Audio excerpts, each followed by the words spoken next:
Igongona-inĩ rĩrĩa rĩrekinyĩrwo no andũ anini kũrũmĩrĩra mĩtaratara ya thirikari kũgirĩrĩria gũtamba kwa mũrimũ wa COVID-19, atongoria na andũ a nyũmba ya mũtigairĩ Abraham Kiptanui maraiyũkirie kanya gaka ka mũthia kũmugĩra ũhoro gwake mũciĩ mwena wa Kipkabas, kaunti-inĩ ya Uasin Gishu. Mzee was a great man. If there is the greatest attribute you can take from Mzee was humility. Not only that, he was an humble human being, but he was also a very good listener. He had a very distinguished career in the civil service. Kiptanui alifanya mengi. Asante Kiptanui.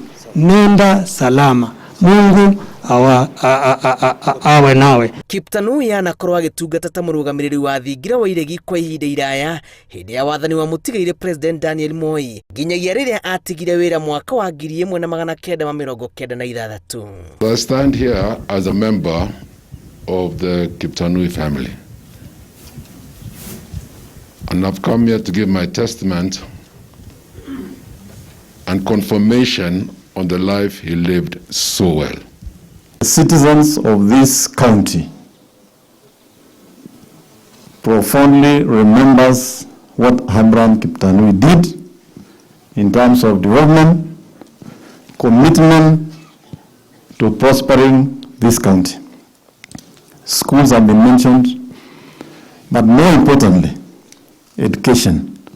Making sure people got the right skills. Atongoria matiganĩte mũgathĩrĩirie kumana na wĩrutĩri wake wĩra-inĩ ũrĩa athukĩirwo, wĩnyihia wake na kwĩhotha ũtungata-inĩ ũgĩtũma endeke mũciĩ ona thirikari-inĩ, na arĩa manatirithania nake arĩ o mwana makiuga nĩ mũndũ warĩ na muoroto mũrũngarũ wa ũtongoria.